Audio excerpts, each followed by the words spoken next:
que les gens apprécient, c'est aussi qu'on puisse prendre notre temps. Et quand ils viennent ici, ils viennent déjà pour regarder des livres. Donc eux aussi, ils ont le temps. Généralement, ils sont généralement détendus, quoi. Ils font pas les courses à Carrefour, hein, ou à Leclerc. Enfin, voilà.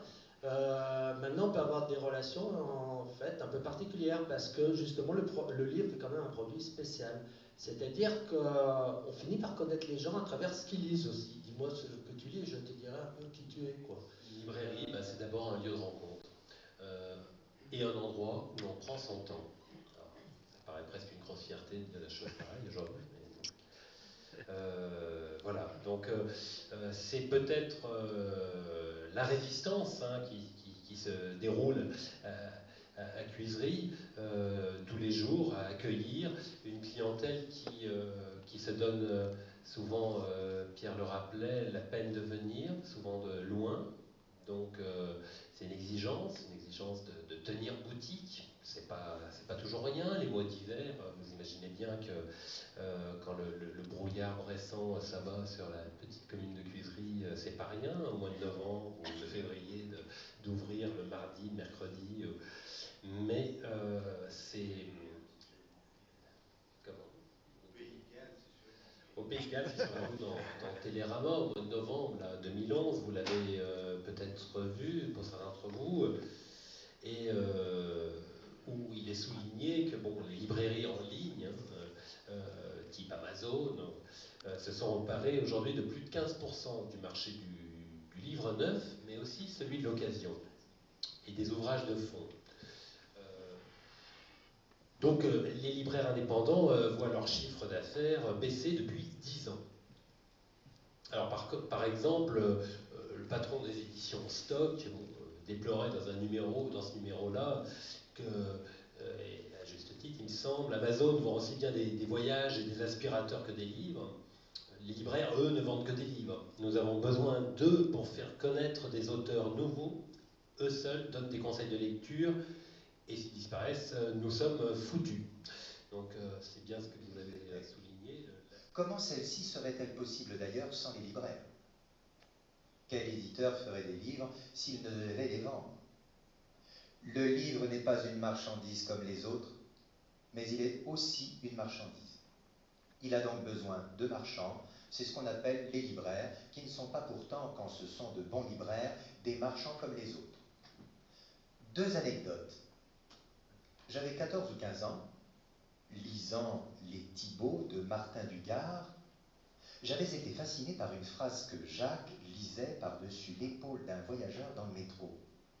« Nathael, je t'enseignerai la ferveur. » Aucun titre n'était donné, aucun nom d'auteur, mais cela semblait trop beau pour n'être pas vrai.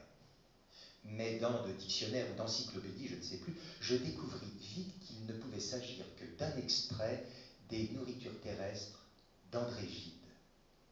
Restait à me procurer le livre. Je vais à la librairie la plus proche de mon lycée, celle qui s'affichait librairie scolaire, et dans laquelle nous trouvions en effet les manuels dont nous avions besoin.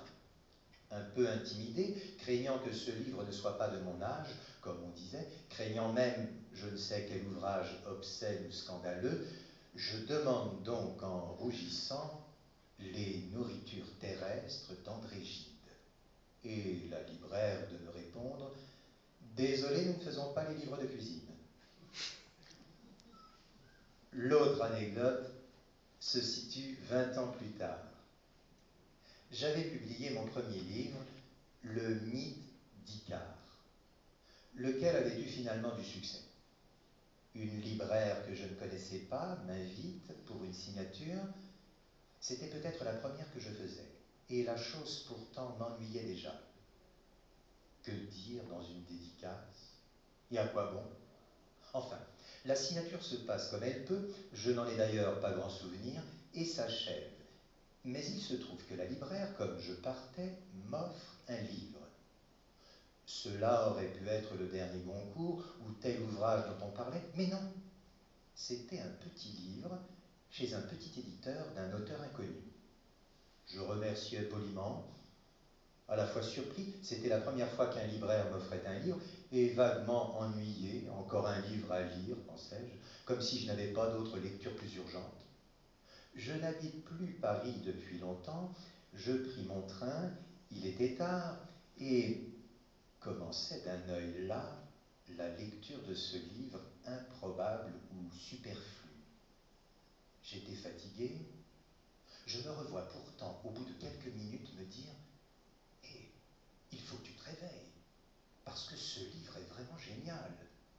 C'est un mot que je n'employais plus à tout bout de champ comme dans notre jeunesse, mais c'était celui qui s'imposait. Il s'agissait du 8e jour de la semaine de Christian Bobin, publié cette année-là en novembre 1986 aux éditions Lettres Vives. J'ignorais tout de cet auteur. Je lui écrivis pourtant le lendemain, et c'était la première fois de ma vie que j'écrivais à un poète. C'était un rêve de jeunesse, je ne me suis jamais consolé de n'avoir pu écrire à Baudelaire. Je lui écrivais simplement pour lui dire mon admiration et qu'il prenne soin de lui. J'en parlais autour de moi, aucun écho. Personne ne l'avait lu. Je cherchais ses autres livres, rien. Je retournai alors chez ma libraire, celle qui me l'avait offert. Sa boutique s'appelait et s'appelle toujours au Cahier de Colette, rue Rambuteau, dans le 3e arrondissement. Je m'enquis de cet auteur inconnu si secrètement considérable. Elle ne l'avait jamais rencontré, me répondit-elle, mais tous ses livres étaient disponibles, oui, dans sa librairie. Je saurai plus tard qu'elle avait dès cette époque vendu à elle seule plusieurs centaines du 8e jour, et je l'ai longtemps recommandé à mes amis comme tenant la seule librairie à ma connaissance, et avant que cela ne devienne banal, où l'on pouvait trouver en permanence les œuvres complètes de Christian Bobin. 2 anecdotes, 2 styles de librairie. La seconde, bien sûr, est plus significative. L'incompétence se rencontre dans tous les métiers, mais ce n'est pas tous les métiers où la compétence prend la forme du goût, de la découverte, de la liberté et de la sûreté du jugement. Au-delà d'ailleurs de mon amie Colette, puisque amie elle est devenue, c'est surtout le cas Bobin qui m'intéresse. Je crois avoir fait dans la presse l'un des tout premiers articles le concernant. C'était dans Libération que j'eus bien du mal à convaincre au début de l'année 1987. J'en ai fait d'autres depuis, presque à chaque fois qu'il sortait un livre, avant d'y renoncer puisque ce n'était plus nécessaire. Ces livres se vendent désormais tout seuls et c'est tant mieux. Mais rien de tout cela ne serait arrivé si les libraires, d'abord bien avant les journalistes ou les grands éditeurs parisiens, n'avaient découvert entre 1000 autres ces petits livres inconnus et ne les avaient, comme mon amie Colette, obstinément proposés et défendus. Les libraires importent plus que les journalistes et le bouche à oreille est le plus performant des médias. Encore faut-il que les livres soient présents et que quelqu'un, quand ils sont inconnus, les propose. Encore faut-il, autrement dit, qu'il y ait des libraires et qui visent autre chose que la simple augmentation du chiffre d'affaires. Merci à Colette et à tous, à Cuiserie et à ses libraires. Merci. Merci beaucoup. À Moscou, je connais chaque potin. Les adultes, parlons-en, les adultes sont occupés. Ils ont des roubles en poche. Aimez, s'il vous plaît, pour 100 petits roubles. Mais moi, sans domicile, mes lourdes mains enfoncées dans les poches trouées, je flânais, les yeux grands ouverts. Nuit, vous mettez vos meilleurs vêtements. Votre âme se repose à la vue des femmes et des veuves. Moi, pris dans l'anneau de ces boulevards sans fin, Moscou m'étouffait. Dans les cœurs, dans les montres, les amoureuses tic-tac. Dans la couche pour l'amour, les partenaires sont ravis. Moi, je guettais le battement sauvage du cœur des capitales, allongé comme une place de la passion, le col ouvert, le cœur presque à l'air. Je me donnais au soleil et aux flaques. Entrez avec vos passions, montez avec vos amours. Désormais, moi, je ne peux plus maîtriser mon cœur. Je connais chez les autres la maison du cœur. Il est dans la poitrine, c'est évident pour tous. Mais chez moi, l'anatomie a perdu l'esprit. Je ne suis qu'un cœur, qui bat dans tous les sens. Oh, combien de printemps se sont accumulés en 20 ans dans cette fournaise. Vraiment insupportable ce fardeau inutilisé. Insupportable, non, pas ainsi pour le vers, mais à la lettre. Et ce qui devait arriver arriva. Plus qu'on ne peut, plus qu'il ne faut. Tel un délire de poète qui déborde le rêve. La pelote du cœur s'est faite massive, masse d'amour, masse de haine. Sous le poids, mes jambes tremblaient en apercevant. Les auteurs l'ont restitué dans tout leur contexte sociologique, historique, donc du coup ça a été un peu... Et l'autre Julie, si ma mémoire est bonne, se présente un peu comme une bande dessinée. C'est une bande dessinée. C'est une bande noir et dessinée. blanc, on appelle ça un récit graphique, mais c'est une BD. Donc on est Toutes les formes sont possibles en fait. On est dans un objet livre très différent de celui-ci. Oui, et la plupart seront des textes comme celui-ci. Voilà. Mais moi j'exclus aucune forme. Voilà. D'accord. Alors nous avons une question ce matin de madame ici présente au fond qui s'interrogeait sur cette relation entre auteur et éditeur. Comment un éditeur choisit tel ou tel texte plutôt qu'un autre? Vous voulez dire aussi comment l'auteur parfois choisit son éditeur? Oh, il y a les deux. C'est plus difficile, mais ça arrive parfois, oui. C'est plutôt quand même dans l'autre sens. Bon, je crois qu'il y a plein de formes possibles. Là, par exemple, peut-être la majorité des livres, sauf justement celui de Monique Geller qui avait déjà un manuscrit, je le savais, je la connaissais depuis un moment, je savais qu'elle avait écrit plusieurs livres, qu'elle en avait un sous le coude. Donc bon. Mais la plupart sont des livres en train de se faire, c'est-à-dire c'est pas des livres de commande, mais je rencontre, j'ai eu cette démarche, je rencontre des gens que je connais ou dont j'apprécie l'écriture, et le projet peut se faire comme dans l'ombre de Charon. Des ruptures, mais en même temps avec de la gravité à certains moments, de l'humour, mais en même temps beaucoup d'émotion.